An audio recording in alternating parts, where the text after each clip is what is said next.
नमस्कार, मैं हूं मनप्रीत और आप देख रहे हैं आपका अपना चैनल वायरल सच। आज पूरे देश ने देखा कि जो वित्त मंत्री है निर्मला सीतारमण जी, आज वो पहुंचे अपने हाथों में पूरे देश का बजट लिए हुए, जो कि लाल कपड़े में लिपटा हुआ था। और दूसरी बात, एक महिला राष्ट्रपति ने दूसरी महिला वित्त मंत्री को आज बजट पेश करने के लिए भेजा। इस बजट से किस किस को फायदा पहुंच रहा है, किसको नुकसान पहुंच रहा है, क्या मध्यम वर्गीय को कोई इससे लाभ पहुंचेगा या नहीं पहुंचेगा? क्योंकि बहुत बार होता है कि जब हम बजट की बात करते हैं तो काफी ज्यादा लाखों करोड़ों में बातें होती हैं, तो निचला वर्ग जो है वो समझ नहीं पाता कि हमारे लिए क्या हुआ, हमारा किसमें फायदा हुआ, हमें क्या करना है, इसके ऊपर कुछ समझ नहीं आता। तो इसी के ऊपर आज चर्चा करने के लिए हमारे साथ योगेश कटारिया जी मौजूद है, जो कि चार्टर्ड अकाउंटेंट है।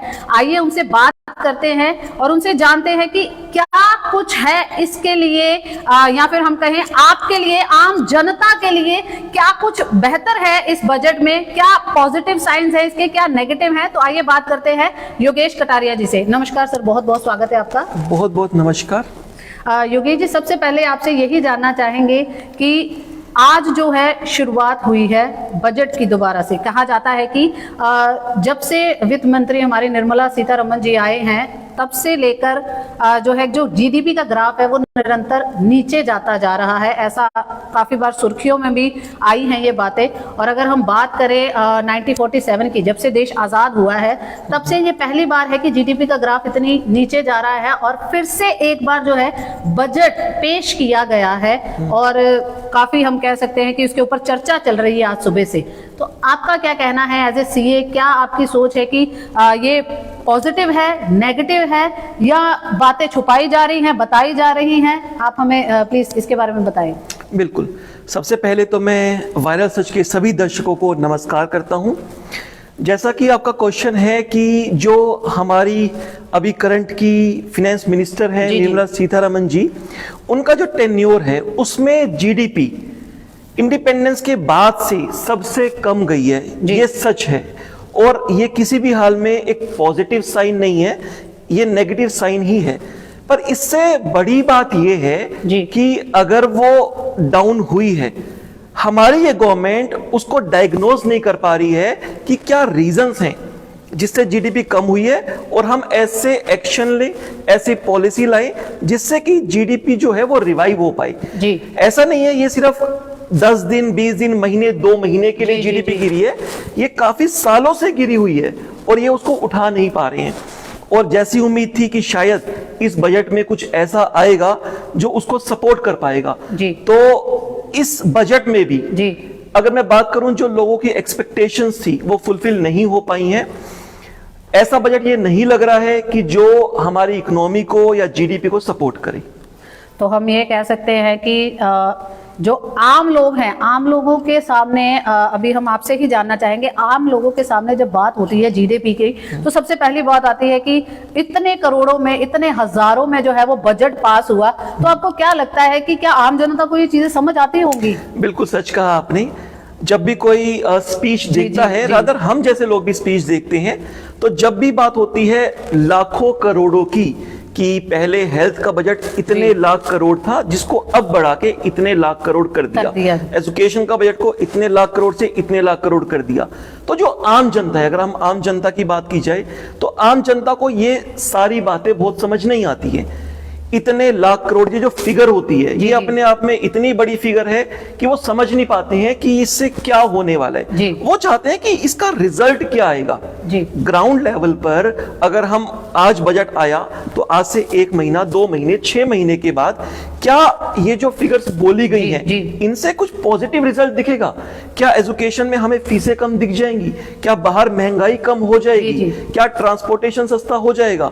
बट ये बहुत ही ज्यादा दुख से कहना पड़ रहा है कि उनको हर बार परेशान होना पड़ता है, क्योंकि ऐसा रिजल्ट उनको नहीं मिल पाता है। ऑल द टाइम महंगाई बढ़ती हुई नजर आती है, फीसेस बढ़ती हुई नजर आती हैं। तो कहीं ना कहीं ये गवर्नमेंट जो है, ये हमारे जो फाइनेंस मिनिस्टर हैं, वो असमर्थ रहे हैं लोगों की एक्सपेक्टेशन को फुलफिल करने में।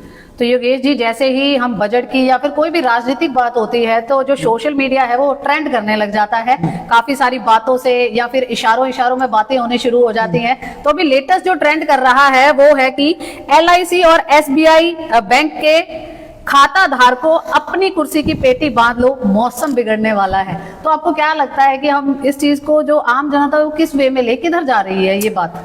बिल्कुल, देखिए अगर हम बात करें तो पहले इनकम टैक्स एक्ट की अगर हम बात की जाए तो वहां पर जो भी लोग इनकम अर्न करते हैं, बजट में ऐसी पॉलिसीज बनाई गई, ऐसे प्रोविजन रखे गए कि लोग इंश्योरेंस लें, लाइफ इंश्योरेंस लें, मेडिक्लेम इंश्योरेंस लें।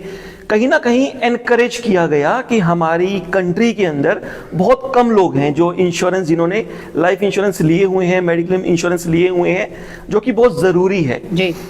तो काफी सालों से ये प्रोविजन थे कि अगर आप ये पॉलिसी लेंगे तो आपको बेनिफिट मिलेगा। और अगर मैं आपको एक पर्सनल लेवल पे बात करूं, मैं चार्टर्ड अकाउंटेंट हूं, तो हमारे पास भी बहुत सारे क्लाइंट्स, बहुत सारे इंडिविजुअल्स आते हैं जो इस तरह की बातें करते हैं कि अगर हमें टैक्स बचाना है तो क्या करना होगा। तो हम उनसे पूछते हैं क्या आपके पास इंश्योरेंस पॉलिसी है, क्या मेडिक्लेम पॉलिसी है। तो अगर उसके पास नहीं होती तो हम बताते हैं देखो ये तो अदरवाइज भी होनी चाहिए, बहुत इंपॉर्टेंट है, बट आपको टैक्स बेनिफिट भी मिलेगा। तो हम कहीं ना कहीं उनको एक तरह से मोटिवेट कर पाते हैं और वो ये डिसीजन ले पाते हैं कि हमें ये लेना चाहिए। बट जैसा भी आपने बताया, सोशल मीडिया पे ट्रेंड कर रहा है क्योंकि गवर्नमेंट ने इस बजट में बहुत सारी ऐसी चीजें रखी हैं जिससे ओल्ड टैक्स रिजाइम को एक तरह से दबा दिया है और न्यू टैक्स रिजाइम को आगे लेकर आ गए हैं। और न्यू टैक्स रिजाइम में कोई भी इस तरह की डिडक्शन का बेनिफिट नहीं मिलता है। तो कहीं ना कहीं मुझे लगता है अभी ये बहुत ही जल्दबाजी है इन सब डिडक्शंस को खत्म करना, क्योंकि अभी हमारी कंट्री में बहुत सारे लोगों को इंश्योरेंस, मेडिक्लेम या लाइफ इंश्योरेंस हो, इनकी बहुत जरूरत है। हमें कहीं ना कहीं अभी और एनकरेज करना चाहिए था आम जनता को कि आप पॉलिसी लीजिए। बट अगर वो टैक्स बेनिफिट हटा दिए तो कहीं ना कहीं बहुत सारे लोग जो सोचते हैं कि टैक्स बेनिफिट मिलता है, अब उनको लगेगा इस पे टैक्स बेनिफिट तो है नहीं, तो छोड़ो हम ये नहीं लेते, हम कहीं और इन्वेस्ट करते हैं। तो ये मैं कहूंगा कि एक अच्छा, ये एक पॉइंट नहीं है। अगर मैं एक लॉन्ग विजन को देख के, फ्यूचर को देख के बात करूं तो ये एक अच्छा डिसीजन नहीं था। मैं दर्शकों से भी कहना चाहूंगी कि ये जो डिस्कशन हो रही है, ये डिस्कशन सिर्फ और सिर्फ देश की जनता के लिए हो रही है कि आप इस चीज को समझे। बजट जो पेश हो रहा है उसके पीछे की क्या बातें हैं, क्या सच्चाई है, आप उसको जानने का प्रयास करें। अगर आपको कुछ भी डाउट हो रहा है या आप कुछ पूछना चाहते हैं तो आप हमें नीचे कमेंट भी कर सकते हैं। तो आप हमें बताएं कि आपके दिमाग में क्या आ रहा है, क्योंकि अभी देश का बजट पास हुआ है, देश का बजट जो है वो पेश किया गया है सभी के सामने। अभी तो हरियाणा का बजट भी आएगा, जहां पर हमारे मुख्यमंत्री साहब ने बोला है कि ये बहुत क्रांतिकारी बजट है जो पेश किया गया है अभी अमृत काल में। तो ऐसा ही कुछ मिलता जुलता या इसी से हम कहें कि प्रेरणा लेकर वो ऐसा ही कुछ जो है हरियाणा के लिए भी लेकर आएंगे। अगर आपको कुछ भी ऐसा संदेह है या कुछ पूछना चाह रहे हैं तो सीए साहब हमारे साथ मौजूद है, जो कि आप बहुत अच्छे से आपको गाइड भी कर सकते हैं और हम बजट के ऊपर और भी चर्चा करेंगे इसके ऊपर। योगेश जी, और एक बार हाँ फटाफट से शेयर और लाइक जरूर कर दीजिए, नीचे कमेंट तो कर ही रहे हैं, शेयर और लाइक जरूर कीजिए क्योंकि लाइव चल रहा है वायरल सच पे।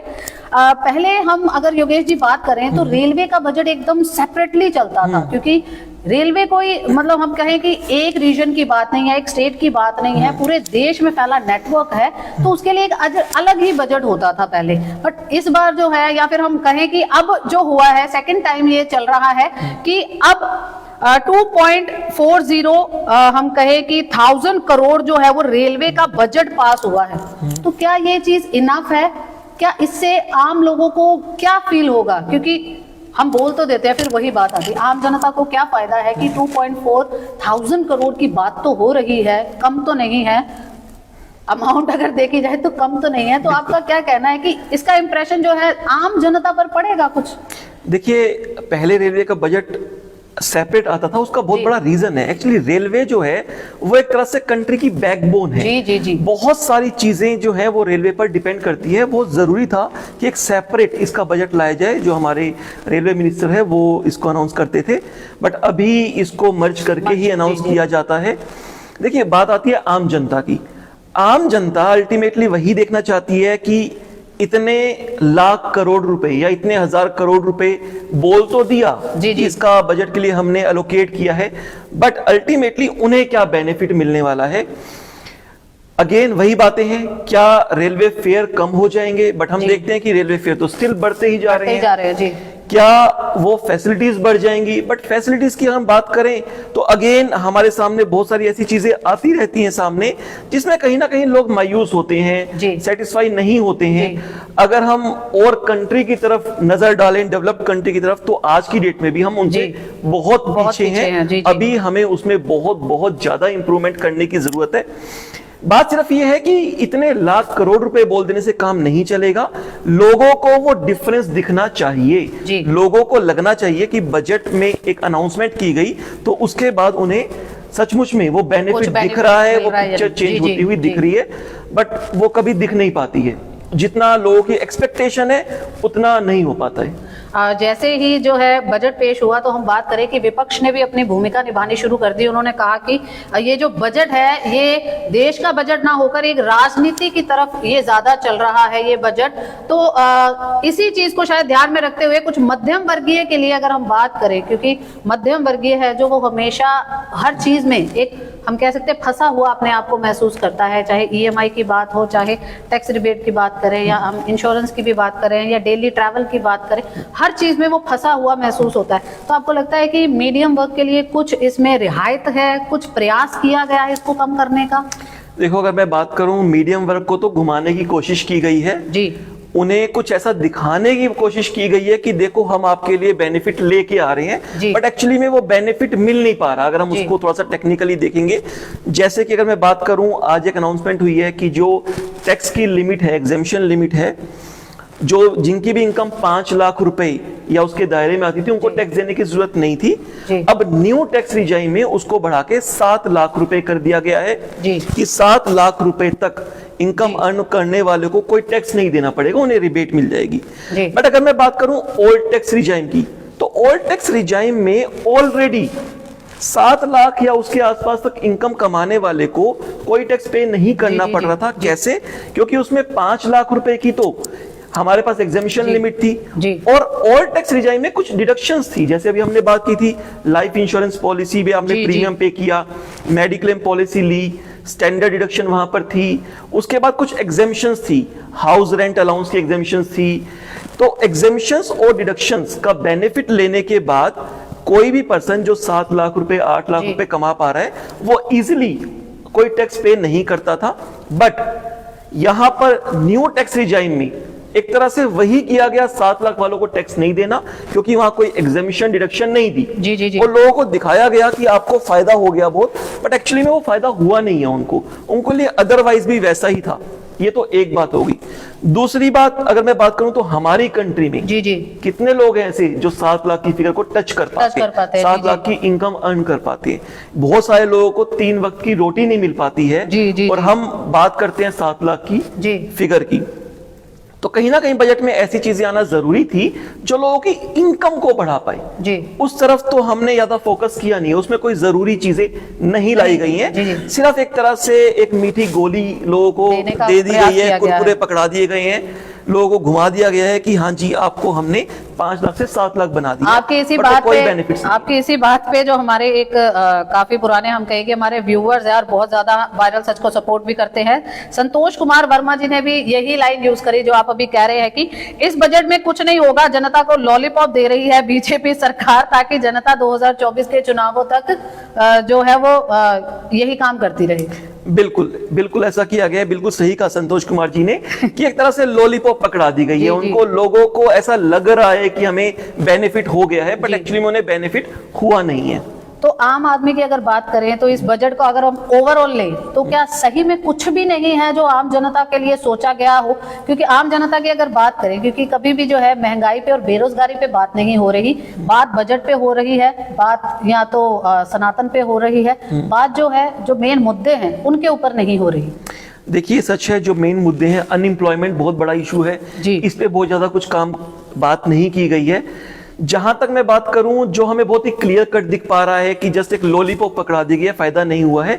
इसके अलावा जो भी बजट एलोकेट हुआ है वो तो आज बस अनाउंस हुआ है, घोषणा हुई है। उसका रिजल्ट आने में अभी हमें आगे देखना पड़ेगा कि उसका क्या रिजल्ट आता है।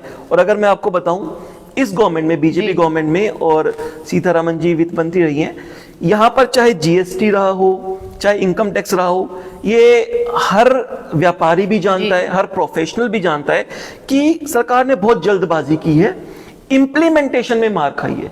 हम ये नहीं कहते हैं जीएसटी नहीं आना चाहिए था, आना चाहिए था, बट इंप्लीमेंटेशन में मार खाई है। डिमोनेटाइजेशन हो, वहां पर भी मार खाई है। तो कहीं ना कहीं एक डिसीजन तो गवर्नमेंट ले रही है, बट सोच समझ के नहीं ले रही है, पूरी तैयारी से नहीं ले रही है, इंप्लीमेंट प्रॉपर तरीके से नहीं कर पा रही है, जो अल्टीमेटली आम जनता के हित में नहीं हो पा रहे हैं, कोई बेनिफिट नहीं मिल पा रहे हैं। लग रहा था कि अच्छे दिन आएंगे, लेकिन अच्छे दिन आ नहीं पा रहे हैं। आज तक भी वेट कर रहे हैं कि कब अच्छे दिन आएंगे। अब एक हमारे व्यूअर ये जानना चाहते हैं कि जो सीएम साहब ने ये जो बजट दिया है, इसमें कुछ बेरोजगारी के लिए भी कोई बात कही है, कुछ है इसके अंदर? मैंने आपको बताया ना कि इसके अंदर एक तो एम्प्लॉयमेंट को लेके बहुत ज्यादा कुछ कहा नहीं है। डेफिनेटली एक मैन्युफैक्चरिंग पर उन्होंने कुछ बात रखा है कि जो मैन्युफैक्चरिंग यूनिट लगाएंगे उनके ऊपर हम टैक्स रेट थोड़ा कम करेंगे, बट सिर्फ मैन्युफैक्चरिंग यूनिट ही क्यों, जो सर्विस इंडस्ट्री में हो, जो ट्रेडिंग में हो, हर कोई बंदा पर्सन अपनी मैन्युफैक्चरिंग यूनिट नहीं लगा पाता, बहुत सारों को नौकरी करनी पड़ती है, तो उनके बारे में तो सोचना चाहिए। तो कहने का बात यह है कि कहीं ना कहीं अगर बहुत ही कम परसेंटेज, 1-2% वाले लोगों को थोड़ा सा बेनिफिट मिल जाएगा, लेकिन जो मास है उनको बेनिफिट नहीं मिल तो पाएगा। मतलब जो हमारे जो एक तबका या युवा वर्ग जो है वो आपसे ही जानना चाहता है, क्योंकि यहाँ पर काफी लोग लिख रहे हैं कि एक एजुकेटेड पर्सन ही है जो अच्छे से ब्रीफ कर सकता है हर चीज।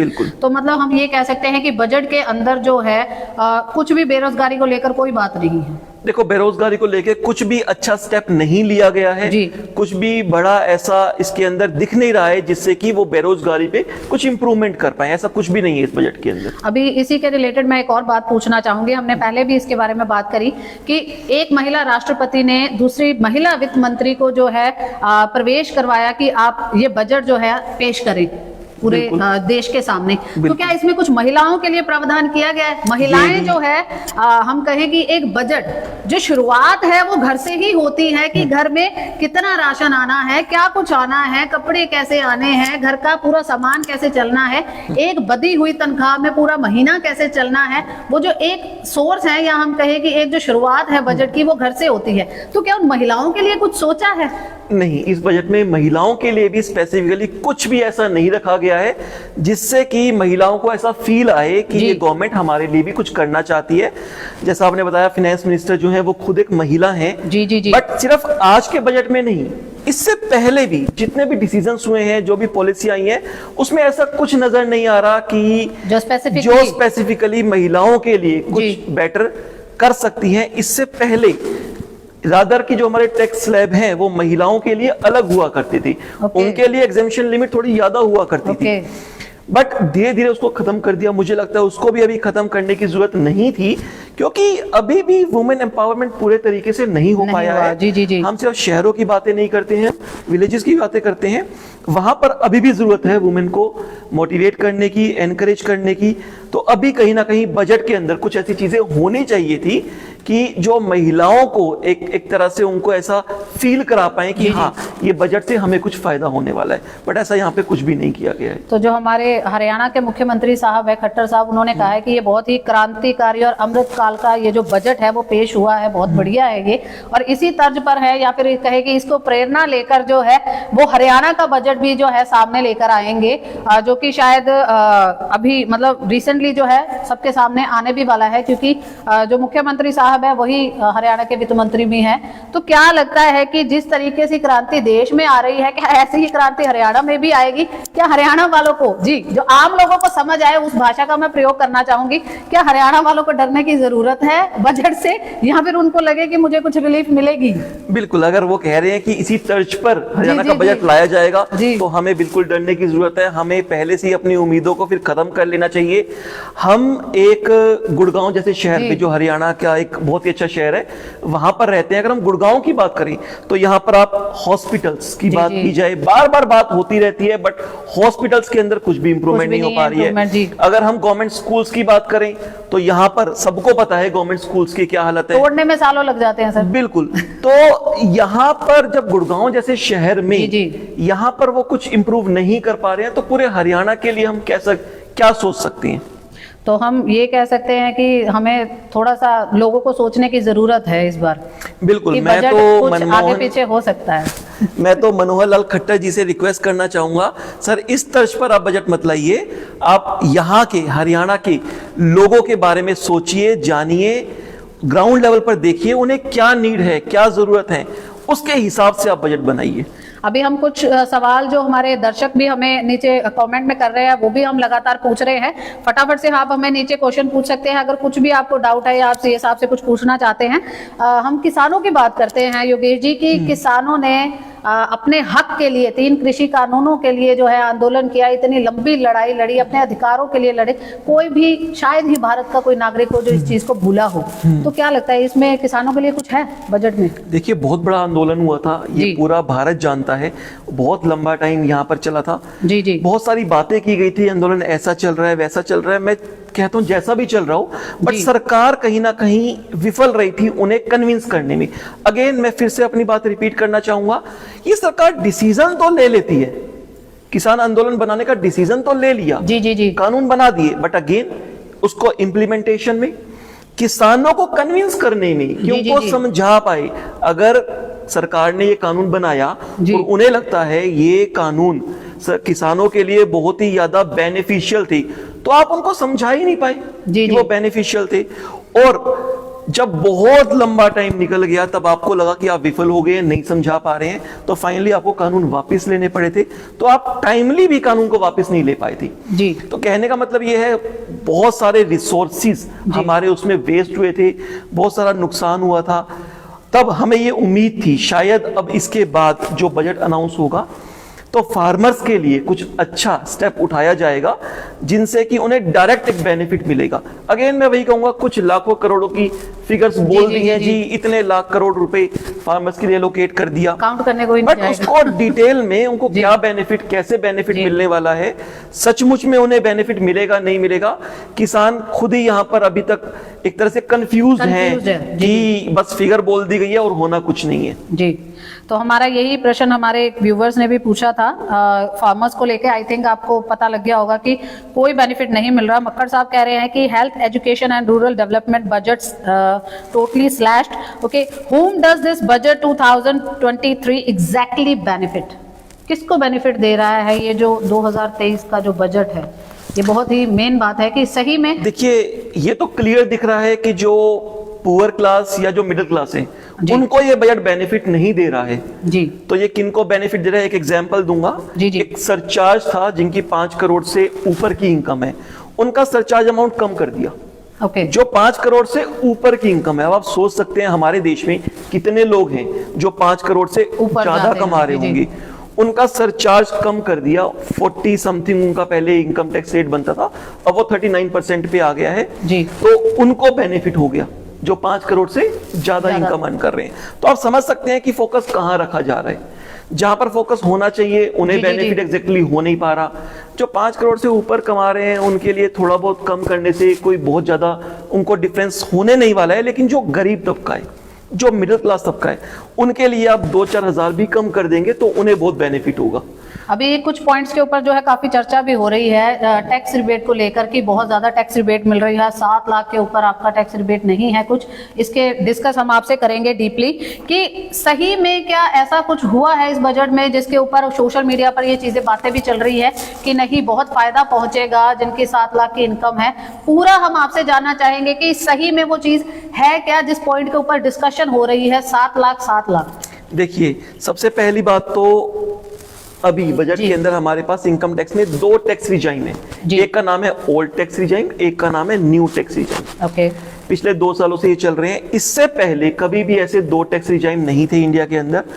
मैं तो सबसे पहले ये कहना चाहूंगा कि ये 2 टैक्स रिजाइम लाकर ही सरकार ने कंफ्यूज किया हुआ है। बहुत सारे प्रोफेशनल्स इस बात को समझते हैं, बहुत सारे जो इनकम टैक्स पेयर हैं वो समझते हैं कि आप दो दो टैक्स रिजाइम क्यों लेके आ रहे हो, आप एक को ही मॉडिफाई कर दो ना। जी जी, एक को ही मॉडिफाई कर दो, एक अलग से एक प्रोविजन, एक रिबेट डाल दो कि जिसको एग्जेम्पशन या डिडक्शन नहीं लेनी उसके लिए एक ये एक्स परसेंटेज या एक एक्स अमाउंट की रिबेट मिल जाएगी, अदरवाइज आप एक ही जो टैक्स रिजाइम है वो ले सकते हैं। दो टैक्स रिजाइम मतलब दो इनकम टैक्स स्लैब, एक में डिडक्शन एग्जेम्पशंस बिल्कुल नहीं है, एक में डिडक्शन एग्जेम्पशंस हैं। बात आती है 7 लाख रुपए की। देखिए न्यू टैक्स रिजाइम के अंदर अब ये रखा गया है कि 7 लाख रुपए तक जिसकी इनकम है उसे टैक्स देने की जरूरत नहीं है। मैं बात करता हूं इससे पहले वाले सालों की, रादर ओल्ड टैक्स रिजाइम की। इससे पहले या ओल्ड टैक्स रिजाइम में 5 लाख रुपए तक की इनकम अर्न करने वाले पर कोई टैक्स नहीं था, तो 5 को 7 किया, ऐसा दिखाया गया कि 2 लाख रुपए जो है एग्जेम्पशन लिमिट बढ़ा दी गई है, बट एक्चुअल में वो बढ़ाई नहीं गई है। क्यों? क्योंकि ये 7 लाख की लिमिट ओल्ड टैक्स रिजाइम में नहीं दी है, ये 7 लाख की लिमिट सिर्फ न्यू टैक्स रिजाइम में दी है। न्यू टैक्स रिजाइम जहां पर कोई एग्जेम्पशन कोई डिडक्शन नहीं है। मैं कह रहा हूं आप न्यू टैक्स रिजाइम में मत जाओ, आप ओल्ड टैक्स रिजाइम में रहो। ओल्ड टैक्स रिजाइम में आपको एटीसी के अंदर 1.5 लाख की छूट मिलती है, स्टैंडर्ड डिडक्शन मिलती है 50,000 रुपए की, मेडिक्लेम पॉलिसी की आपको छूट मिलती है, एचआरए की एग्जेम्पशन मिलती है। तो ओल्ड टैक्स रिजाइम में ऑलरेडी 7, 8, 9 लाख तक कमाने वाला भी नील टैक्स पे आता था, वो जीरो टैक्स पे आता था। तो आपने बेनिफिट क्या दिया? कुछ भी नहीं दिया। आपने एक तरफ से कहा कि हमने ना आपके 7 लाख रुपए की एग्जेम्पशन लिमिट कर दी, और दूसरी साइड कहा इसमें डिडक्शन एग्जेम्पशन हटा दी हमने। तो उसको बेनिफिट क्या हुआ? बात तो बराबर ही हुई। फिर आप 7 लाख रुपए की अगर आपकी इनकम है, आप ओल्ड टैक्स रिजाइम में आ जाओ, वहां पे आपके पास जो एग्जेम्पशन डिडक्शन है उससे भी आपका टैक्स नील बनेगा।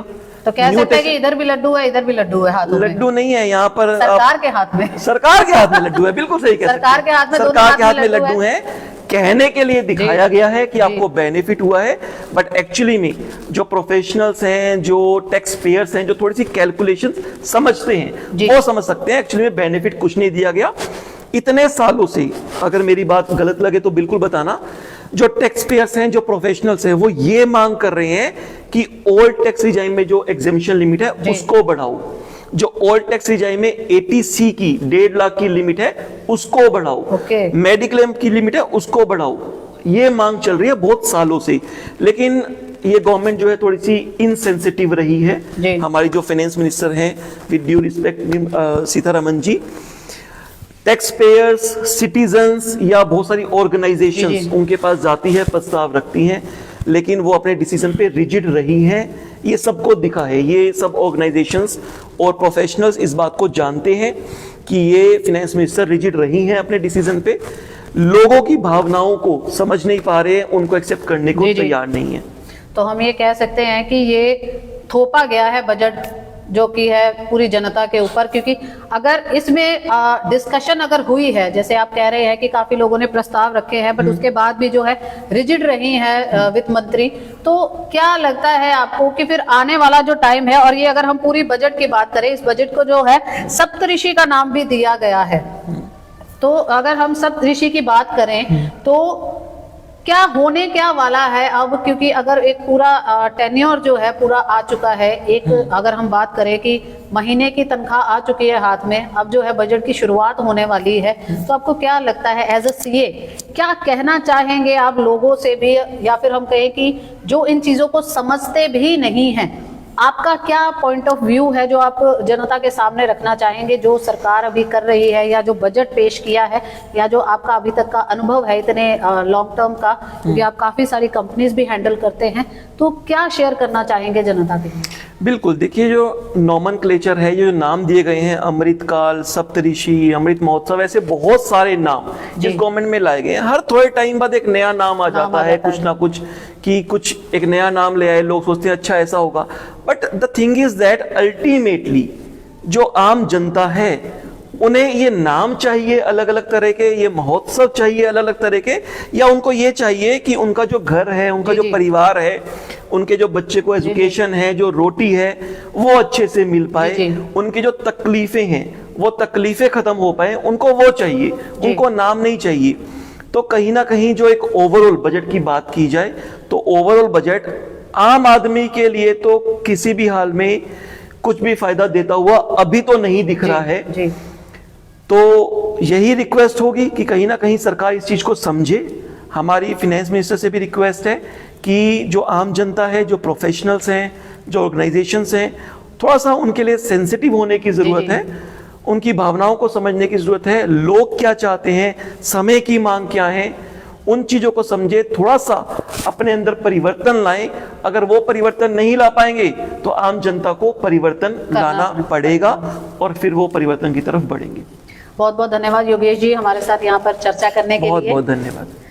तो ये थे हमारे साथ चार्टर्ड अकाउंटेंट योगेश कटारिया जी, जिन्होंने बहुत ही अच्छा डिस्क्राइब करा और सभी को बताया, एक हम कहे कि एक लेमैन लैंग्वेज में बताया कि क्या सही में आम जनता को कुछ फायदा मिला है। क्योंकि अभी जो है जगह जगह ढोल नगाड़े भी बज रहे हैं कि भाई बहुत कुछ है जो सरकार द्वारा किया जा रहा है, पर जो हकीकत है कृपया करके उसको भी जानने का प्रयास करें।